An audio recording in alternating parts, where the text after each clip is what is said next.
আল্লাহর নবী বলেন, আমার ভাই ইউসুফের মতো এত বড় সৌভাগ্যবান নবী পৃথিবীতে আর নাই। তার কারণ হুয়া কারীম ইবনু কারীম ইবনু কারীম ইবনু কারীম। সুবহানাল্লাহ। হুয়া কারীম, তিনি একজন সম্মানিত নবী। তার বাবা একজন সম্মানিত নবী, দাদা একজন সম্মানিত নবী, তার বাবা দাদার বাবা পরদাদাও একজন সম্মানিত নবী।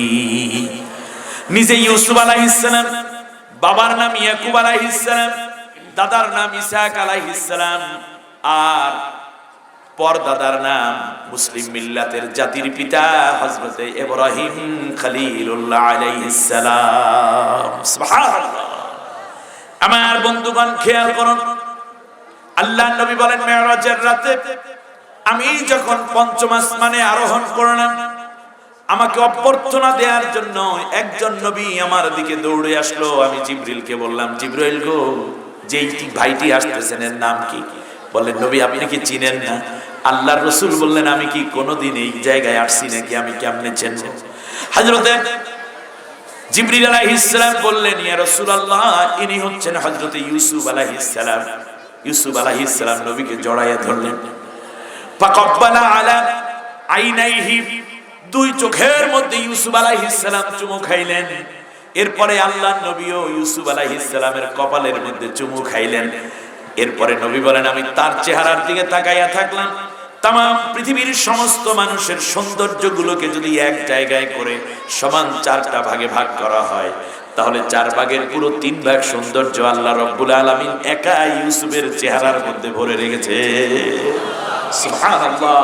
এমন সুন্দর মানুষ পৃথিবীতে সব নবীকে আল্লাহ দুইটা জিনিস কমন দিয়েছে, একটা হচ্ছে সুন্দর চেহারা, আর একটি হচ্ছে চমৎকার আখলাক, উন্নত চরিত্র। কোন নবীর চরিত্রে এতটুকু কালির দাগ পড়ে নাই। সুবহানাল্লাহ। পুরো চরিত্রটা কন্ট্রোল করেছেন আল্লাহ নিজেই। আমার ভাইয়েরা খেয়াল করুন, ইয়াকুব আলাইহিস সালাম প্রথমে বিয়ে করলেন, 10টা পুত্র সন্তান আল্লাহ দান করলেন। সুবহানাল্লাহ। এক পর্যায়ে স্ত্রী ইন্তেকাল হয়ে গেলেন। ইয়াকুব আলাইহিস সালাম বার্ধক্যে, কিন্তু তার স্ত্রী দরকার সেবা যত্ন দেখাশোনা করার জন্য। আরেকটা বিয়ে করলেন, স্ত্রীর নাম রাহেলা। বিয়ে করার পরে আল্লাহর কুদরত 2 বছরের মাথায় গিয়ে একটা পুত্র সন্তান জন্ম হলো, নাম রাখা হলো ইউসুফ। আল্লাহু আকবার। তার 3 বছরের মাথায় গিয়ে আর একটি পুত্র সন্তান আবার পৃথিবীতে আসলো, নাম রাখা হলো বিনিয়ামিন। শুনতেছেন আপনারা? আমি একটু গোড়াটা গোছাইয়া নিচ্ছি যাতে করে পরের কথাগুলো বুঝতে আপনাদের খুব ইজি হয়। পরেরটা দ্বিতীয় সন্তানের নাম হলো বিনিয়ামিন। এখন মিলে সন্তান হয়েছে কতজন? 12 জন। এই 12 সন্তান হলে হবে কি, বিনিয়ামিন যখন জন্ম নিলেন তার আধা ঘন্টা 1 ঘন্টা পরে মায়ের বুকের মধ্যে সন্তানকে দেয়া হলো, নবজাতককে দেয়া হলো। মা দুধ পান করাচ্ছেন। আল্লাহর কুদরত, এমন সময় বিনিয়ামিনের মা ইউসুফ আলাইহিস সালামের মা রাহেলা পৃথিবী থেকে বিদায় হয়ে যাচ্ছেন, শুয়ে পড়েছেন তিনি মাথা ঘুরায়। ধনুষ্টঙ্কার জাতীয় কোন রোগ ছিল হয়তো। তাড়াতাড়ি আতুর ঘরের মধ্যে যারা ছিলেন নারীরা দৌড়ে গিয়ে বললেন, ও নবী গো, আল্লাহর নবী, আপনার স্ত্রী কেমন যেন করে, তাড়াতাড়ি আসেন। হযরত ইয়াকুব আলাইহিস সালাম আতুর ঘরে ঢুকে পড়লেন। স্ত্রী যেই ঘরে সন্তান প্রসব করেছে ওই রুমের ভিতর ঢুকে পড়লেন। দেখতে পেলেন মরা মা সন্তানকে বুকের সাথে আলগে রাখছে। মায়ের দুধ তখনও বিনিয়ামিন পান করতেছে। হযরত ইয়াকুব আলাইহিস সালাম নবজাতককে নিজের কোলের মধ্যে তুলে নিলেন। ছোট্ট ইউসুফ চিৎকার করে কাঁদে আর বলে, আব্বু গো, আমার মা কেন কথা কয় না? আমার মায়ের কি হয়েছে? আমার মা কেন এরকম করে? ইয়াকুব আলাইহিস সালাম একবার স্ত্রীর মুখের দিকে তাকান, আর একবার নবজাতক বিনিয়ামিনের দিকে তাকান, আর একবার ইউসুফের দিকে তাকায়। বৃদ্ধ মানুষ, দাড়ি চুল সব পেকে গেছে, দাঁত পড়ার উপক্রম। আল্লাহর কাছে ডাক দিয়ে কয়, রব্বুল আলামিন, এমন একটা মুহূর্ত হাজির হয়ে গেল যখন আমি নিজেও একা একা বাথরুমে যেতে পারি না, ধরে ধরে নিতে হয়। আল্লাহ তাআলা এমন সময় দুইটা ছোট্ট ছোট্ট শিশু বাচ্চা তুমি আমাকে দান করলা, মাঝখান থেকে স্ত্রীটা বিদায় হয়ে গেল। কে আমাকে দেখাশোনা করবে? কে আমার এই নবজাতক এবং শিশু ইউসুফকে দেখাশোনা করবে? আমি তো বড় অসহায় হয়ে গেলাম। এমন সময় পাশেই দাঁড়ানো ছিল বোন, নাম ছিল জুরওয়া বিনতে ইসহাক। আল্লাহু আকবার। অর্থাৎ ইসহাক আলাইহিস সালামের মেয়ে, অ্যাটলিস্ট ইয়াকুব আলাইহিস সালামের বোন। তার কোনো সন্তানাদি ছিল না। ভাইয়েরা খেয়াল করুন, দুই ভাতিজাকে নিয়ে গেল ফুফি, একটানা 4 বছর পর্যন্ত রাখলেন। আল্লাহু আকবার। 4 বছর একটানা নিজের কাছে রাখলেন। বনিয়ামিনের বয়স 4 বছর, আর ইউসুফ আলাইহিস সালামের বয়স 3 যোগ করতে হবে, মিলে হবে 7 বছর। মতান্তরে 7.5 অথবা 8 সর্বোচ্চ। বাবার মনটা মানে না, বারবার বোনের বাড়িতে যায়, কিন্তু সাহস করে চাইতে পারে না, সাহস করে চাই না। হঠাৎ করে একদিন বোন বলল, ভাই ওদেরকে কি নিয়ে যাবেন? কারণ মানুষের চেহারা দেখলে বোঝা যায় এই মানুষটা আমার কাছে কি চায়। মামাতো ভাই এসেছে, আপনি ধনী মানুষ, আপনি কত যাকাত দেন, কত সাদাকা দেন, কত দান করেন মারহাবা লওয়ার জন্য, কিন্তু এই ভাইটার বাড়িতে টিন নাই, ঘর দিয়ে পানি পড়ে, বর্ষাকাল চলে আসছে। ওর চেহারার দিকে তাকাইয়া কি আপনি একটু বুঝেন না? ওরে যদি 2 ব্যান্ড টিন দিয়ে দেই, তাহলে কমপক্ষে আমার ওর ঘরের মধ্যে পানি পড়বে না, ভালো থাকবে। এই রকম চোখের দিকে তাকাইয়া হৃদয়ের কথাগুলো অনেক ভালো মানুষেরা বুঝতে পারে, ঠিক কিনা বলে? এগুলো অভাব পূরণ করবেন। বিপদগ্রস্ত মানুষ দেখলে আগেই তাকে সান্ত্বনা দেন, বলেন চিন্তা করো না, আমি তো আছি। চেয়ারম্যান, মেম্বার, এলাকার এমপি, মন্ত্রী, যারা পুলিশ, র্যাব, গোয়েন্দা, যাদেরকে দেখলে মানুষ আশ্বস্ত হওয়ার কথা, এই মানুষগুলোর হৃদয়গুলো যদি বড় হয়ে যায়, তাহলে সাধারণ মানুষ তাদের কাছে বাড়ি গাড়ি চায় না, টাকা পয়সা চায় না, একটা সুন্দর হৃদয় যদি দিতে পারে, কনজারভেটিভ যদি না হয়, দল মত ধর্ম বর্ণের উপরে উঠা যদি তারা শাসনের দায়িত্ব পালন করতে পারে, আল্লাহ রাব্বুল আলামিন এই মেম্বারি, চেয়ারম্যানই, এমপি, মন্ত্রীগিরিও কিয়ামতের দিন ইবাদতের কাতারে শামিল করে নিবে।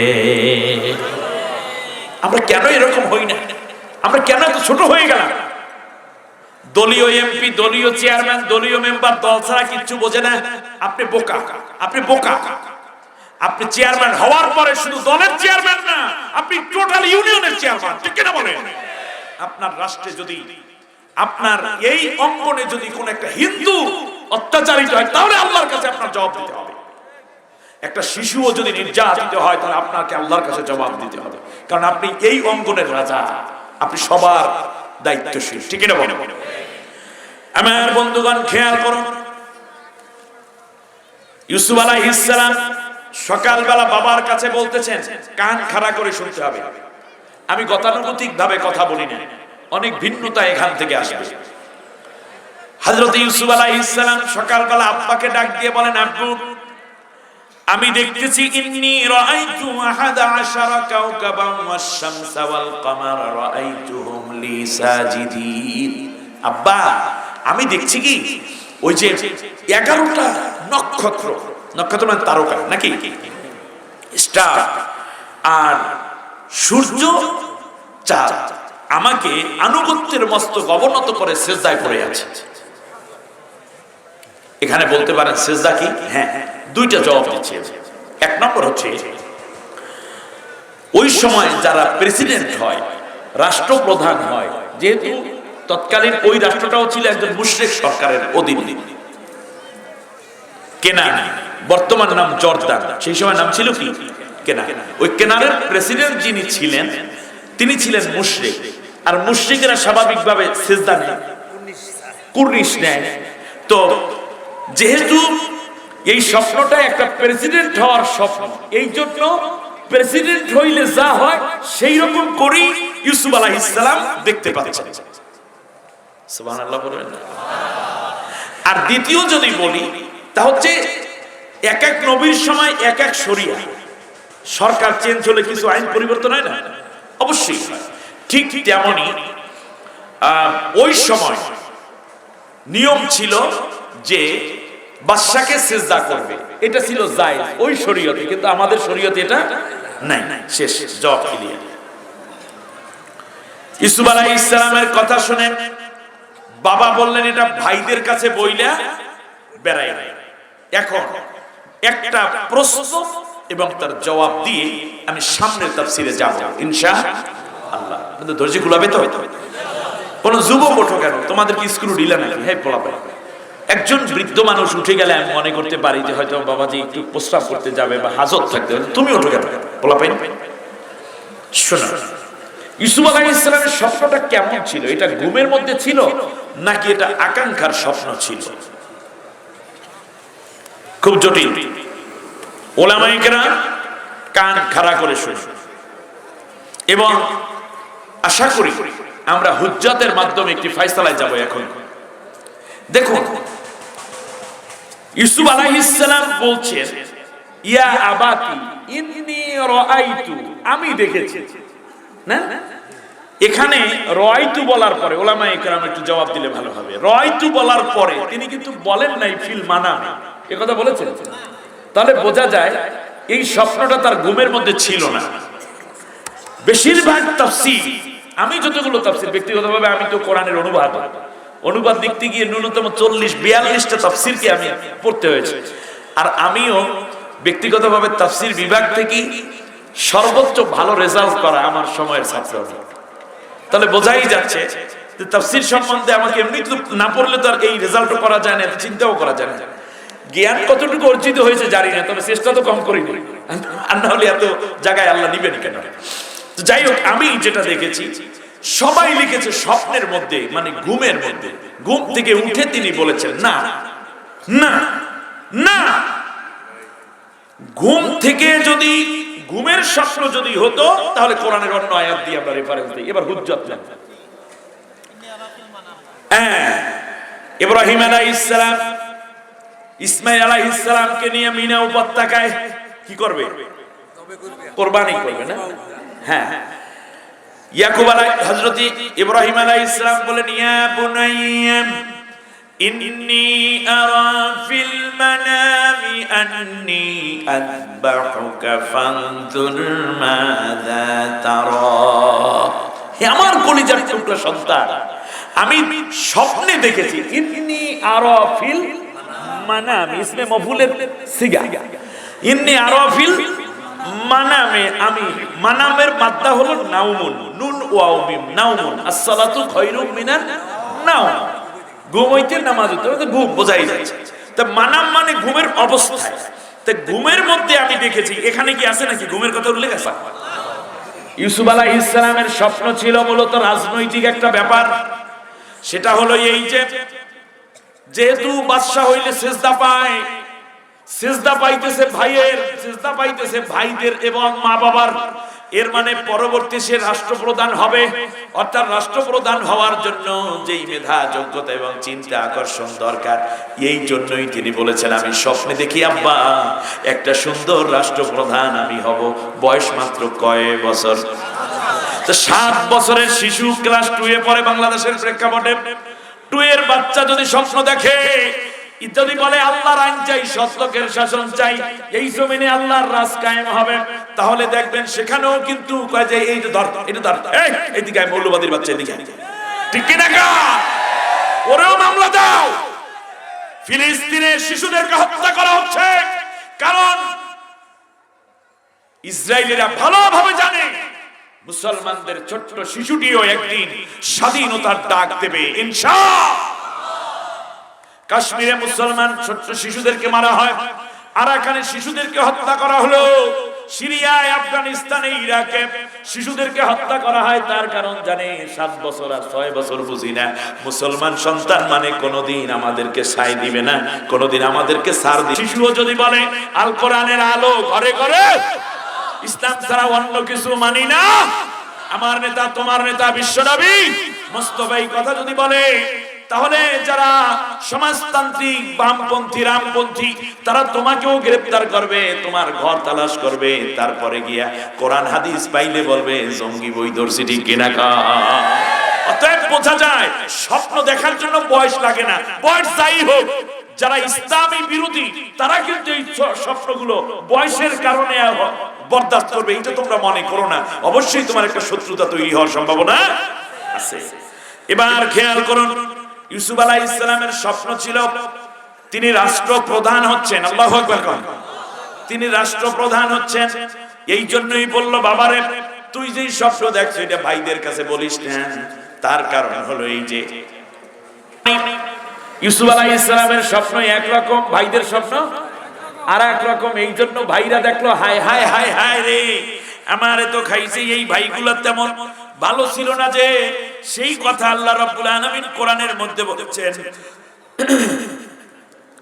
ইন্না আবানা লাফি দালালিম মুবিন। খেয়াল করুন ভাইদের নৈতিক মান কত নিচে যে, সেটার জন্য আমি ছোট্ট একটা লাইন দিলাম। অন্যান্য আরো 23টা আয়াত আছে, আমি একটা শুধু বললাম যে তারা বাবার অনুপস্থিতিতে মন্তব্য করছে ইয়াকুব আলাইহিস সালাম সম্বন্ধে যে ইউসুফের প্রতি আব্বার যে ভালোবাসাটা বেড়ে গেল, এতে আমরা দেখতেছি আব্বা নিজেই চূড়ান্ত ভাবে গোমরার মধ্যে গোমরা হয়ে গেছে, আব্বা পথভ্রষ্ট হয়ে গেছে। একদিকে নবী আর একদিকে বাবা, অথচ মন্তব্য করতেছে কি দলালিম মুবিন। এই যে আমাদের সমাজে কিছু পোলাপাইন আছে না, আব্বাই বোঝে কি, আব্বার মাথা ঠিক নেই, বলে কি না? আপনাদের ফেনীতে আছে এই দুষ্ট ছেলে, আব্বাই যদি না বুঝতো তুই আসলি করতে বেড়া, তোর মাঠে যাই জিগাই দেখ তোর আব্বাই বোঝে কিনা। আমার ভাইয়েরা খেয়াল করুন, তাহলে বোঝা যায় একদিকে স্বপ্ন আর এক রকম। এই জন্য নবীরেও, আমাদের নবীকেও স্বপ্ন একরকম, আর আবু জেহেল আবু লাহাবের স্বপ্ন আর এক রকম। এই জন্য নবীরেও হত্যা করতে চায়, কথা বলেন না কেন? ইউসুফেরও হত্যা করতে চায়, মুসা আলাইহিস সালামকেও, নমরুদ ইব্রাহিম আলাইহিস সালামকেও।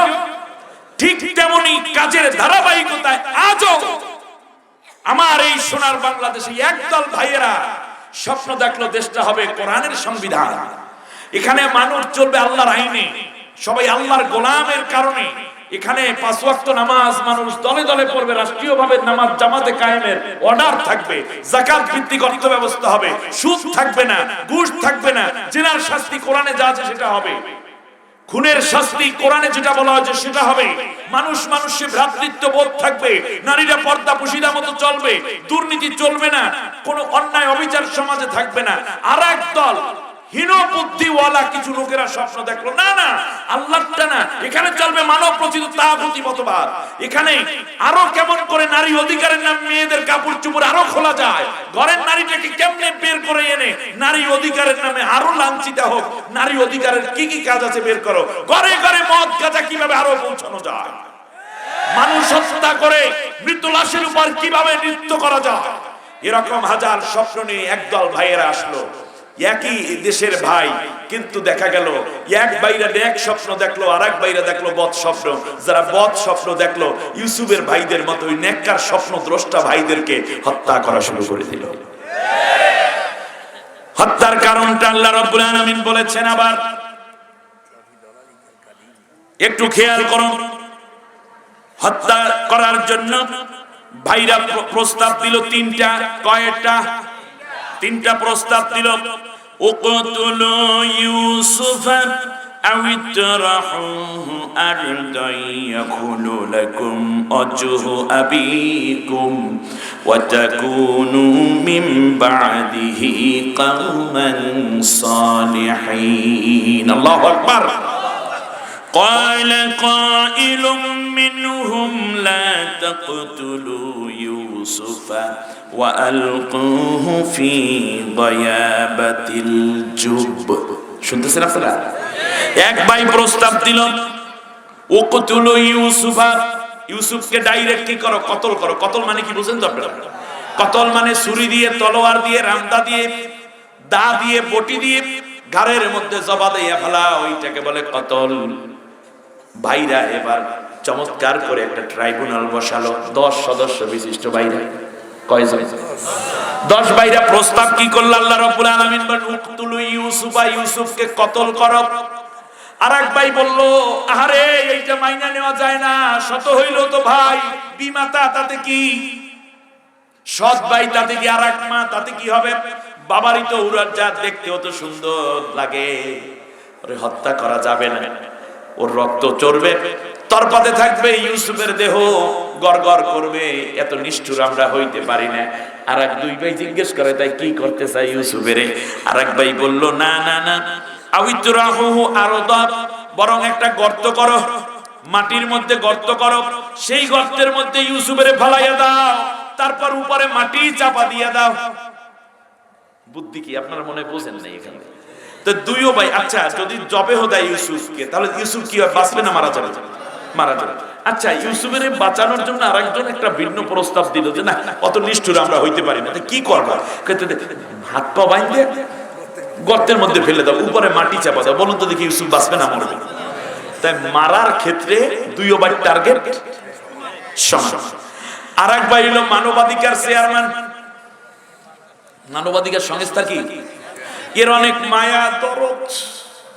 উনি বলল, না না না, লা তাকতুলু ইউসুফা, ইউসুফরে হত্যা করিস না, করিস না। কয়টা কি করব? বলল যে তাহলে একটা কাজ করো, ওয়ালকুহু ফি গায়াবাতিল জুব্বে, তাকে কূপের মধ্যে ফালাইয়া দাও। আচ্ছা, গভীর কূপে ফালাইয়া দাও। আপনারা একটু বলেন দেখি, এক ভাই কয় ডাইরেক্ট জবা দাও, আর এক ভাই কয় মাটির মধ্যে পুইতে উপরে মাটি চাপা দাও। আর এক ভাই উনরা এসে বললেন, তোদের কথা ভাল লাগে না, তোদের মায়া নেই, দয়া নেই।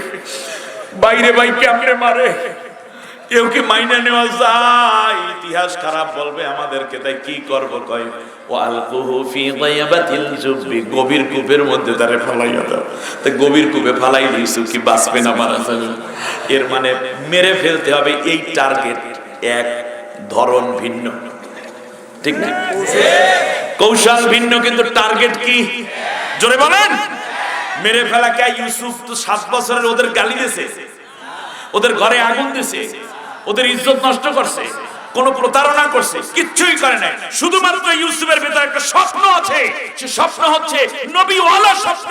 সে স্বপ্ন হচ্ছে আল্লাহর বিধান দিয়ে দেশ করে প্রধান হবেন তিনি। এই স্বপ্ন, এই কারণেই বাইরে বাইরে ফালানো শুরু করছে। আর এক ভাই আছে বনিয়ামিন, এর মধ্যে কোনো স্বপ্ন নাই, ওর কোনো শত্রুও নেই। আমাদের দেশে পিসাবেরা কোনো শত্রু নেই, হুজুরের কাছ থেকে দোয়া নিয়ে, বরং হুজুর দোয়া কইরা দিয়ে অমুক 3 জনের মাইরা ফেলাইছি, এখন কি করব? যে কমপক্ষে জামিন যেন পাই, ফাঁসিতে যে না। হুজুরে আবার 50,000 টাকার বান্ডিল পেয়ে, আল্লাহ আমার এই গেদু একান্ত ভক্ত মানুষ আসে আমার কাছে, পাগল লাই, এদিকে আয়। আইসা একেবারে হুজুর চোখের পানি না। আসলে সে কি খুনি, 3টা খুনের খুনি, তারে দোয়া করতেছে, আল্লাহ গো খুন তো করছে, তুমি মাফ করিয়া দিয়ে। এটা পীর না বন্ড? তো জোতা দিয়ে পীরেই তখনই পুলিশের খবর দেয়, খুনি আমার কাছে আছে, ধরো। এটা না ইসলাম, ঠিক কিনা? কান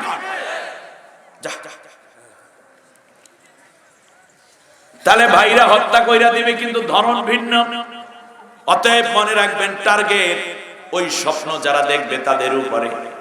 আর কেউ স্বপ্ন দেখে না, একদল স্বপ্ন দেখলো আমার দেশটা কোরআন দিয়া চলবে, কোরআন বিরোধী যারা তাদেরকে হত্যা করা শুরু করলো। ইউসুফের সাথে মাপ মিলে কিনা বলে? এরপরে আবার একটা ঘটনা মাঝখানে আছে, ওয়াতাকুনু মিন বাদিহি কওমান সালিহিন।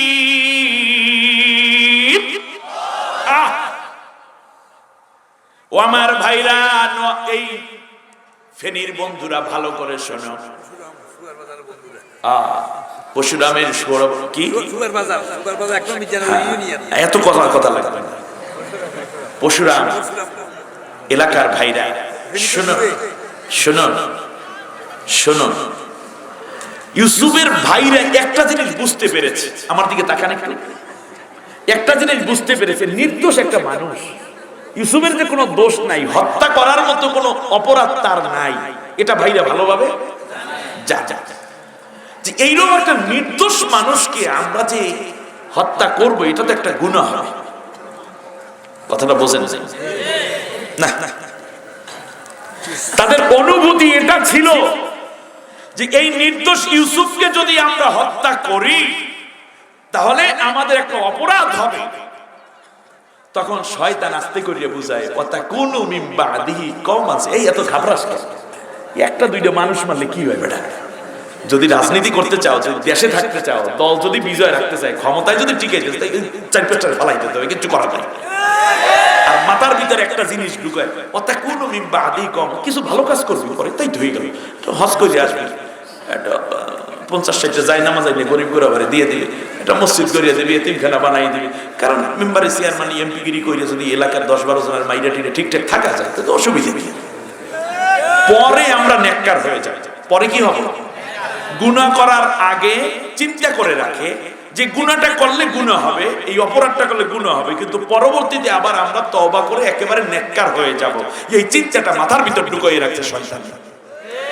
অতএব যারা মনে করে রাজনৈতিক কারণে, সম্পদের কারণে, ক্ষমতার কারণে, অর্থের কারণে, দ্বন্দ্বের কারণে কিংবা নিজের প্রেস্টিজকে বজায় রাখার কারণে অন্যকে হত্যা করব, হত্যা করার পরে জানি গুনাহ হবে, এরপরে আমরা একেবারে নেক কাজ করে মুসল্লি হয়ে যাব, চিল্লা দেব, পীরের মুরিদ হব, কোরআনের হাফেজ বানাবো আমার ছেলেকে, মসজিদ দেব, মাদ্রাসা দেব, এতিমখানা দেব, কোনো কাজ হবে না। কারণ আমার আল্লাহ বলেছেন, মান কাতালা নাফসান বিগাইরি নাফসিন আও ফাসাদিন ফিল আরদি ফাকান্নামা কাতালান নাসা জামিআ। আমার একটা বান্দাকেও যদি কেউ অন্যায় ভাবে হত্যা করো, দোষ নাই, জেনে শুনে বুঝে, ক্ষমতা আছে 10 ভাই, কারণ ইউসুফ 7 বছর মাত্র, দুর্বল, প্রোটেকশন দেবে বাবা, সেও বৃদ্ধ, তোমাদের আয় করা খাউন যারা পায় না, আর এক ভাই তো আরো ছোট। এইরকম অসহায় শুধুমাত্র স্বপ্নে দেখেছে বলে, একটা আকাঙ্ক্ষার নেক স্বপ্ন দেখে বলে বিরোধিতা করতে গিয়ে তাকে হত্যা করে ফেলবে। মনে রেখো, একটা মানুষ যদি তুমি হত্যা করো তাহলে তামাম দুনিয়ার সব মানুষকে হত্যার গুনাহ তোর আমলনামায় উঠাই দেবে। আর যারা তাদেরকে সাপোর্ট দাও তারাও সাবধান, কোন হত্যাকারী দলে কেউ থাকবে না, কোন হত্যাকারী নেতার পেছনে, খুনি নেতার পেছনে মুসলমান স্লোগান দিতে পারে না। খুব সাবধান, খুব সাবধান, আপনার পাপের বোঝা কেউ নিবে না। অতএব ভালোকে সমর্থন দিন, অন্যায়কে প্রত্যাখ্যান করুন। ওয়াতাকুনু মিন বাদিহি কওমান সালিহিন। এখন এই হত্যাটা কেন করবে? এবার বলতেছে শোনো, হত্যা করার কারণ হলো আমাদের আব্বা, এই শুনতেছেন আপনারা, আমি তো কোরআন থেকে বলছি, আমাদের আব্বার নজর পড়ছে ইউসুফের দিকে। দেখুন প্রতিহিংসা কাকে বলে। ছেলে হইল 12 জন, নেক নজর পড়ছে ইয়াকুব আলাইহিস সালামের কার দিকে? তাই বলে কি অন্য ছেলেদেরকে তিনি গালিগালাজ করেন নাকি? না, তার কারণ সব সন্তানই তো তার কাছে সব সন্তান। ইউসুফের প্রতি এত মায়া কেন? তার কারণ ইউসুফের ভিতরে স্বপ্ন আছে, আর বাকিগুলাই খায় আর ঘুমায়। এদের ভিতরে আছে দুষ্ট স্বপ্ন, আর ওদের ভিতরে আছে নেককার স্বপ্ন। নবীরা তো নেক স্বপ্নের দিকেই সমর্থন দেবে। এই জন্য ইউসুফের বুকের মধ্যে রাখে, কোলের মধ্যে রাখে, কাকের মধ্যে রাখে, বারবার ইউসুফেরই বেশি বেশি ডাকে। এই জন্য ভাইরা কইল, একটা কাজ করি, ইয়াকুলু লাকুম ওয়াজহু আবিকুম, আব্বার কাছ থেকে চোখের আড়াল করে ফেলবা। ইয়াকুলু মানে খালি করা, খালি করে দেব, আব্বার চোখের আড়াল করে দেব। ইংলিশে একটা কথা আছে, out of sight out of mind. চোখের আড়াল হলে মনের আড়াল হয়ে যায়। যদি ইউসুফকে মেরে ফেলি, ইউসুফ চোখের আড়াল হয়ে যাবে, আর আমরা 10 ভাই সামনে থাকবো। আমরা ডানে বামে, সামনে পিছনে, উপরে নিচে, ঊর্ধ্ব অধ নৈরস, কি যেন আছে না? আর বলতেছি ইয়াকুলু লাকুম ওয়াজহু আবিকুম, বাবার চোখের আড়াল করে ফেললি ভাইরা বাবা আমাদেরকে সমর্থন দিবে। এই চিন্তাটা মাথার ভিতরে শয়তান ঢুকাইয়া দিয়েছে। কয় তুই একাই নেতা থাকবি, অন্য কেউ থাকবে না। ইউসুফ একটা জালা মাইরা ফালাইলাম মাইরা। এখন আল্লাহ রাব্বুল আলামিন কি করলেন দেখেন। হযরত ইয়াকুব আলাইহিস সালাম আস্তে করে তাদের দিক থেকে চেহারা ফিরাইয়া নিলেন। 13 দিনের মাথায় যাইয়া, তাফসীর ইবনে কাসির লেখে, 13 দিনের মাথায় যাইয়া ইয়াকুব আলাইহিস সালাম সব সন্তানদেরকে ডাকলেন। 11 পোলারে ডাকছে, ডাইকা কয় শোন, এখন থেকে তোদের কারো নাম আর ইয়াহুদা না, কারো নাম ইসরুক না, কারো নাম উবায়দা না, কারো নাম উদ না, মানে সন্তানদের নাম। বললো কারো নাম অন্য কিছু বুঝি না, কারণ আমার সামনে ইউসুফ ছাড়া অন্য কেউ রে আমি দেখি না। অতএব তোদের 11 সন্তানের নাম, একটা নাম হইল ইউসুফ। কালকে বললেন সুবহানাল্লাহ। 11 জনের নাম রাখছো তো বাবাই, সব নাম বাদ দিয়ে এখন নাম রাখছে কি? জোরে বলেন। সব নাম বাদ টেকছে কে? ইউসুফ। কারণ বাবার কলজার মধ্যে ইউসুফ, বুকের মধ্যে ইউসুফ, চোখের মধ্যে ইউসুফ, ঠোঁটের মধ্যে ইউসুফ, জিহ্বার মধ্যে ইউসুফ, মাথার মধ্যে। এই জন্য বলছে তোরা আমার ছেলে, অতএব তোদের আর কোনো নাম নাই, এক নাম রাইখা দিলাম। এই 11 জন সবার নাম ইউসুফ। ইউসুফ কইয়া ডাক দেব, সবাই আসবি। অতএব যাকে হত্যা করে ফেলে চোখের আড়াল করতে চাইলো, আল্লাহ রাব্বুল আলামিন 11 গুণ বাড়াইয়া দিয়েছে 3 মাসের মাথায়। অতএব কেউ যদি মনে করে মানুষের হৃদয়ের নেতাকে হত্যা করে জেলে পুরে অন্যায়ভাবে জেল জুলুম দিয়ে হৃদয় থেকে মোছা যায়, অসম্ভব, অসম্ভব, অসম্ভব। গুইনা দেখো, একের জায়গায় আল্লাহ 11 গুণ বানাইয়া রাখছে। আর অপরাধী নয়, তারে দইরেই যদি আপনি মারা শুরু করেন তাহলে তো এটা হবে খুনের কাজ, খুনির কাজ, ঠিক না? বাবা 10 বছর পরে অন্ধ, 25 বছরের মাথায় ভাইরা যখন শুনতে পাইলো বাবা অন্ধ, দুর্বল হয়ে গেছে, ইউসুফ ছাড়া কিছু বোঝে না। আর ইউসুফ আলাইহিস সালাম বললেন, বাইরের পরও আহাল পরিবারের যারা আছে সবাইকে নিয়ে আসবেন। এখন আর মিশরে এখন আর কেনানে থাকার দরকার নাই, মিশরে চলে আসেন, রাজ পরিবারে আপনারা থাকবেন। ভাইদেরকে ডাক দিয়েছে। ডাক দেওয়ার সাথে সাথে ভাইরা কয়, আব্বা একা উঠতে পারে না, বসতে পারে না। তার চেয়েও একটা দুঃখের খবর হইল রে ইউসুফ। আরে আমরাই তো দেখেছি আব্বাই তোরে কত ভালোবাসে, আব্বাই তোরে কত আদর করে রে ইউসুফ। তোর সুখে কাঁদতে কাঁদতে আব্বাই অন্ধ হয়ে গেছে। বেশি বেশি যদি চোখের পানি ঝরে ওই চোখ কিন্তু অন্ধ হয়ে যায়। সাথে সাথে ইউসুফ আলাইহিস সালাম কি করলেন? বললেন শোনো, ক্বালু ইযহাবু বিকামিসি হাযা ফাআলকুহু আলা ওয়াজহি আবি ইয়াতি বাসীরা। এইভাবে ভাইদের সামনে ইউসুফ আলাইহিস সালাম জামাটা খুইলা দিয়া, জামা খুলতেছে, মাঝখানে দূরত্ব হইল 1418 কিলোমিটার। না বুঝাইতে পারলাম না। কেনান থেকে, জর্দান থেকে মিশরের রাজধানী আম্মান দূরত্ব কত? 1418 কিলোমিটার। ডাইরেক্ট মাপ, কোনো কথা নাই। 1418 কিলোমিটার দূরে সকালবেলা ভাইরা রওনা করবে ওই ইউসুফের দরবার থেকে। আর বাবা সকালবেলা কেনানে বৈশা বৈশা ফজরের নামাজের পরে যায় নামাজের মধ্যে আল্লাহর জিকির করে। 1418 কিলোমিটার দূরে বৈশা ইউসুফ আলাইহিস সালাম গায়ের জামাটারে খুলতে আছে। আর 1418 কিলোমিটার দূরে বৈশা বাবা ভাইদেরকে বলতেছে, এই জামাটা নিয়ে আব্বার চেহারার উপরে রাখবেন, তাহলে আব্বা আগের মতো শক্তি ফিরাইয়া পাইবে আর আমার আব্বার চোখের আলো ফিরে আসবে। কে বলতেছে? ইউসুফ। ইয়াকুব আলাইহিস সালাম কত দূরে? 1418 কিলোমিটার দূরে। ফজরের নামাজের পরে অন্ধ মানুষ, ছেলেগুলা সব গেছে কোথায়? মিশরে। এই 1418 কিলোমিটার দূরে বৈশা ইয়াকুব আলাইহিস সালাম আল্লাহর জিকির করে। হঠাৎ কইরা আওয়াজ দিয়া বলতেছে, লা আজিদু রিহা ইউসুফা ওয়ালাউলা তুফান্নিদুন।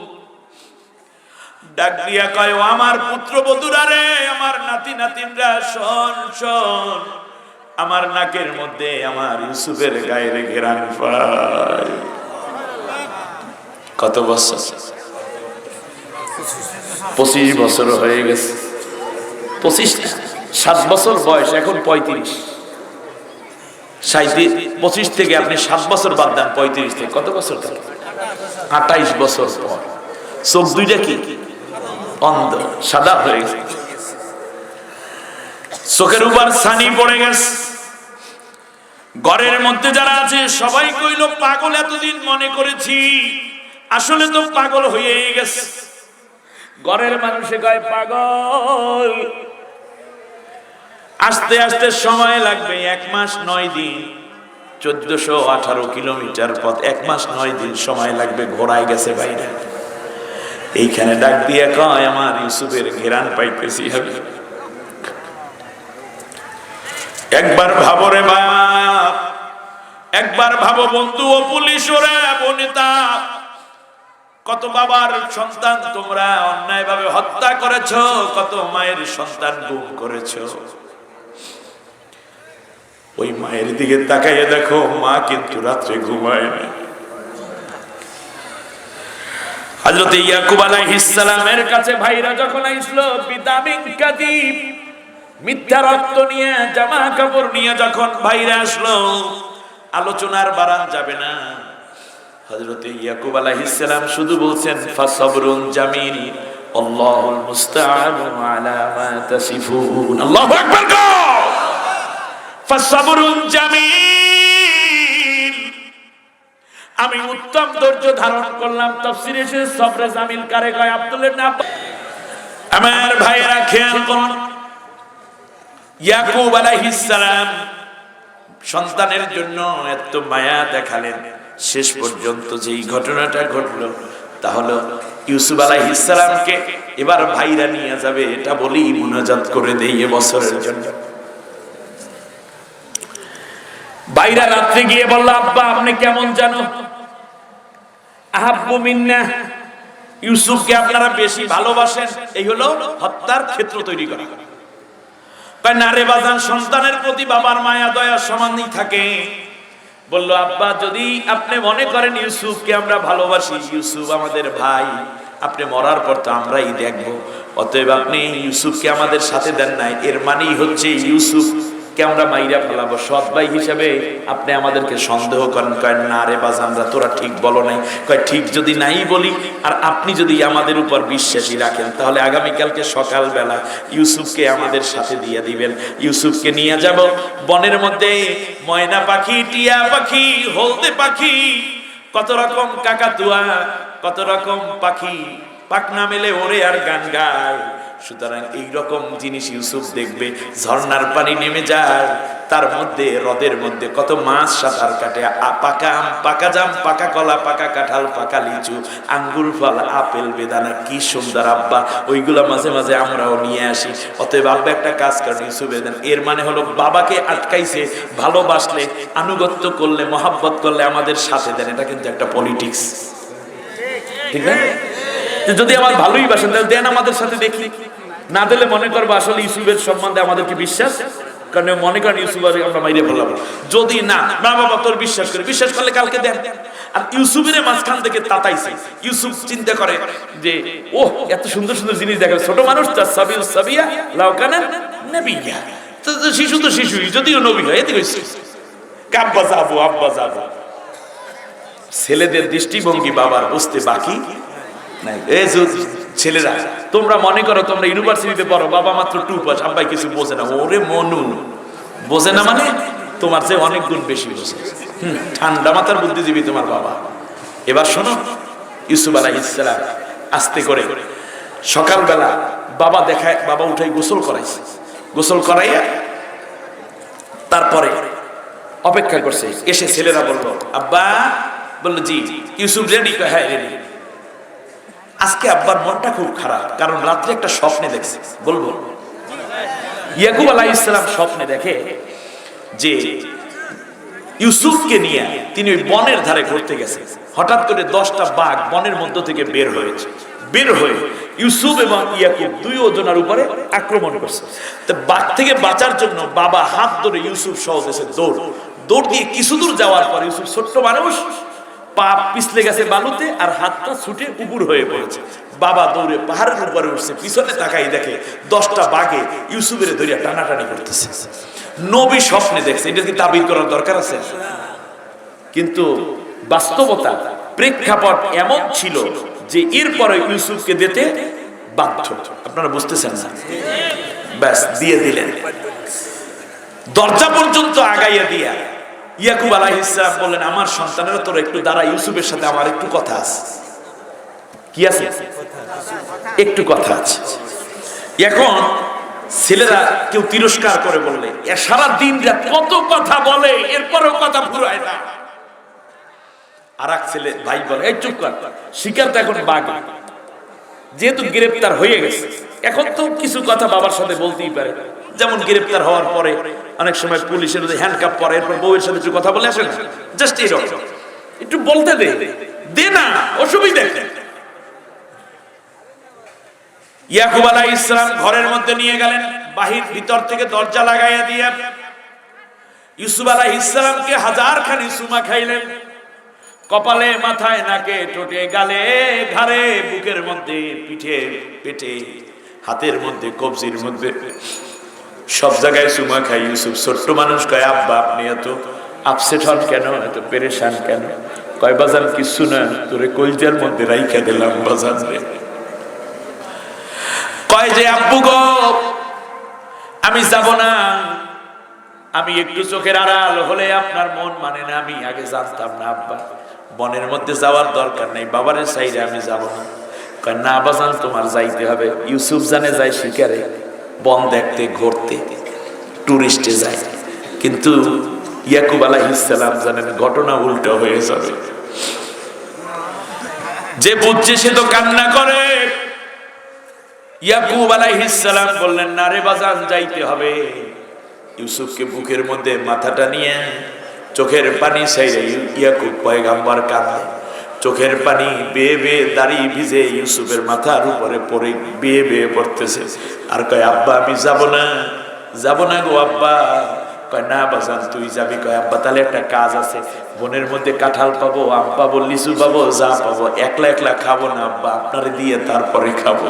মুতাওয়াজ্জা হবি না, তখন আসমান জমিনের মালিক তোর আমার মালিক একমাত্র আল্লাহ তাআলারে ডাকবি। সত্যিকার অর্থে আল্লাহ ছাড়া বান্দার উপকার করার মতো এই পৃথিবীতে কেউ নাই। বাবা কার সাথে পরিচয় করালেন? আল্লাহর সাথে পরিচয় করাইয়া দিয়ে ছেড়ে দিলেন। বাবার সামনে থেকে বিদায় হয়ে যাচ্ছে ইউসুফ। ভাইরা খুব আদর করে, মায়া করে, বাবার সামনে দেখায় আমরা খুব ভালোবাসি। দেখেন না, ধইরা নিয়ে যায়, আবার সুন্দর কইরা ৩-৪ জন পুলিশ একেবারে কান্দে ভর দিয়া তারপর একেবারে আদালতে উঠে। এই ইউসুফের ভাইদের মতো আমরা বুঝি, ক্ষমা কই লাভ নেই। পিড়াই হাত পাও যুবক ছেলে ভাঙ্গিয়া ফেলাইছে, এরপর হুইল চেয়ারের মধ্যে ৩-৪ জন পুলিশ উৎসব করে তারপর আদালতে নেয়। আবার ওকিলে কয় রিমান্ডে দাও, ঠিক আছে ৩০ দিন চাইছো ৩ দিন দিয়ে দিলাম। পিটাইবে না মারবে, সামনে বসে খুব দেখাইতেছে একেবারে ভালো আছে দেখে, কিন্তু ভিতরে নিয়ে অত্যাচার। বাবার চোখের আড়াল হয়ে গেল, যেই ভাই কাঁধের মধ্যে লইছে, কাঁধের মধ্যে ওখান থেকে উঠে জোরে একটা আছাড় মারছে, কোমরটা ভেঙে গেছে। ডাক দিয়া কয় ভাই গো আমারে মারো কে, আমি তো কোনো দোষ করি নাই। আর এক ভাই আইসা কয় একেবারে দাঁত ফালাই দেবো কইয়া গালের মধ্যে থাপ্পড় মাইরা ঠিকই দাঁত দুইটা ফালাইয়া দিছে, রক্ত মুখ দিয়ে দরদর করে ঝরে। আর এক ভাইরে কয় ভাই রে কি ব্যাপার বুঝলাম না, হঠাৎ করে আক্রমণ, আমি তো কোনো দোষ করি নাই। দোষ করো নাই মানে এই জোরে মন ঘুষি মারছে, নাক ফাইটে গেছে। যেই ভাইয়ের কাছে যায় সেই ভাই অত্যাচার করে, চারপাশে আসলে দরদি কোনো ভাই নাই, তার কারণ উপরে নিচে একেবারে উপর পর্যন্ত, নিচ থেকে পুরাটাই সব ভাইতে ভরা। এক ভাইরও টার্গেট বাঁচানো না, সব ভাই টার্গেট মাইরা ফেলা। নালিশ করবে কার কাছে? যার কাছে নালিশ করবে তারাই তো ওই দলের সদস্য।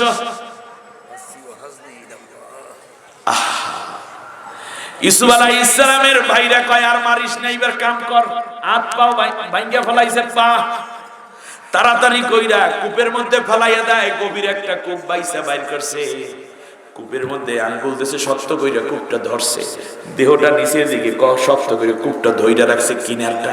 আর এক ভাই পাথর আইনার নিচে তো পাথর বাদাই করে না, কারণ ইউসুফ জানে আজকে যদি আমি এই জায়গায় পড়ে যাই ৬০ হাত গভীর, উপায় থাকবে না, পড়ে যাব, মরে যাব। আব্বাই পাগলের মতো আব্বা ঘর ছাড়া হয়ে যাবে। ভাইদেরকে ডাক দিয়ে কয় আমারে মারলে আমার আব্বা তো ঘরে থাকবে না, কে আব্বাকে খাবার এনে দিবে, কে জামা কাপড় ধুয়ে দিবে, কে আমার আব্বারে সান্ত্বনা দেবে রাত্রে, কে পাটা চেপে দিবে আঙ্গুলের মধ্যে, কে একটু সুন্দর হাত বুলাই আব্বার ঘুম পড়াইয়া দিবে, কার কথা কে শুনে? বাবা বাবা করবি না, শেষ করে বললাম। আঙ্গুল থেতলে যায় কিন্তু জানে আঙ্গুল যায় যা, তবু জানটায় বাঁচি। কঠিন রিমান্ডে ইউসুফ আলাইহিস সালাম। আর এক ভাই চুল ধরে উপরে উঠাইছে, উঠাইয়া জামাটারে খুলছে, হাত দুইটারে পিছনে শক্ত কইরা বাঁধছে। শুনতেছেন না?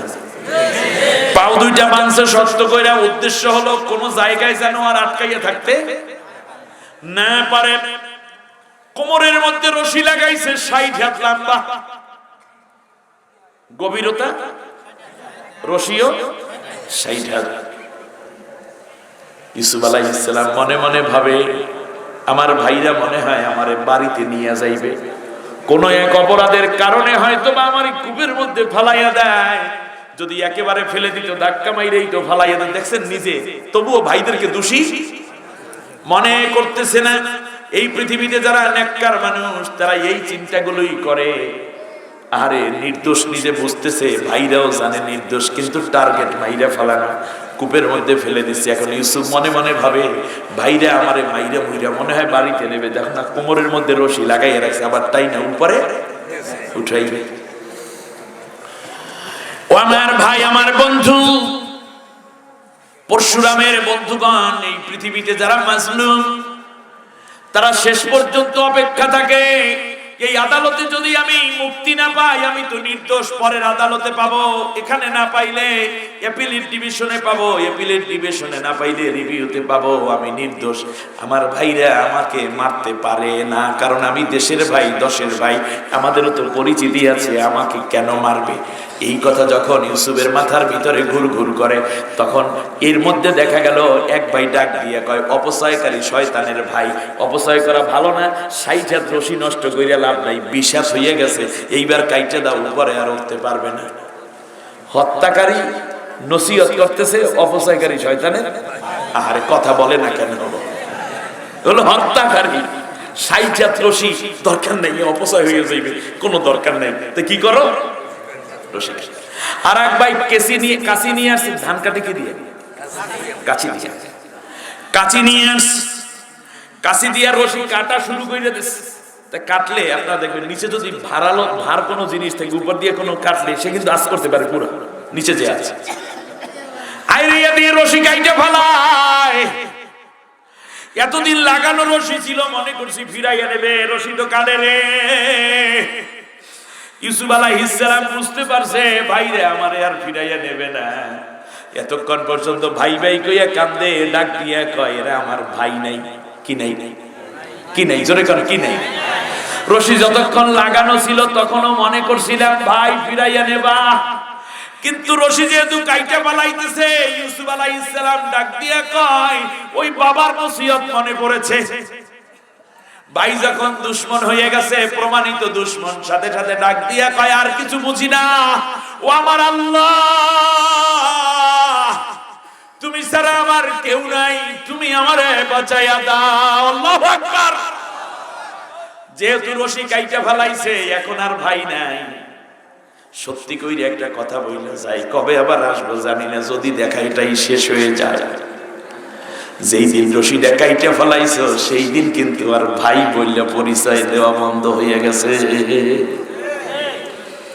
চূড়ান্ত জায়গা পর্যন্ত পৌঁছলে আর ভাই থাকে? তুমি তো আমাকে হত্যা করো, কিসের ভাই? পরিচয় হয়ে গেছে, তুমি খুনি। আল্লাহরে ডাকতেছে, আল্লাহ কয়, ও জিবরাইল, আমার ছোট্ট ইউসুফ আমারে ডাকে, দৌড়া। রশিটা কেটে ফেলার আগে তুই তোর হাত দুইটা আমার ছোট ইউসুফের পায়ের নিচে বেঁধে ধর। জিবরিল বলে, আমাকে আল্লাহ 500 নূরের ডানা দিয়েছে, দুইটা ডানায় ভর করলে চোখের পলকে মাশরিক থেকে মাগরিব পর্যন্ত পৃথিবীর এক প্রান্ত থেকে আরেক প্রান্তে পৌঁছে যায়। আমি একসাথে 500 ডানায় ঝাঁপ দিলাম। রশি কাটতে দেরি, এর আগেই আমি ইউসুফের পায়ের নিচে আমার নূরের হাত দুইটা পেতে রেখেছি। 3 দিন 3 রাত। কয় দিন? 3 দিন 3 রাত জান্নাতের খাবার খাওয়াইয়া পুরো গুহাটাকে আলোকিত কইরা, কূপটাকে আলোকিত কইরা জান্নাতি পরিবেশ দিয়া জিবরাইল নূরের একটা চালিক পাতাইয়া আমার আপনার পয়গম্বর ইউসুফ আলাইহিস সালামকে লালন পালন করেছে। এইদিকে ভাইরা যাইয়া বাবার কাছে একটা নাটক শুরু করছে, আগামী বছর যদি দাওয়াত দেন ইউসুফ আলাইহিস সালামকে কূপ থেকে উঠাইয়া মিশর পর্যন্ত নিয়ে ওই যে রানী বিলকিসের ভণ্ডামির জায়গা থেকে নিয়ে আল্লাহ যেইটা টার্গেট করেছেন কিভাবে মিশরের বাদশা বানাইয়া দিলেন ইনশাআল্লাহ। ঠিক আছে কিনা? ইউসুফ কূপের মধ্যে থাকুক আর আপনারাও অপেক্ষায় থাকেন ইনশাআল্লাহ। নামাজের সূরাতে সবাই বসে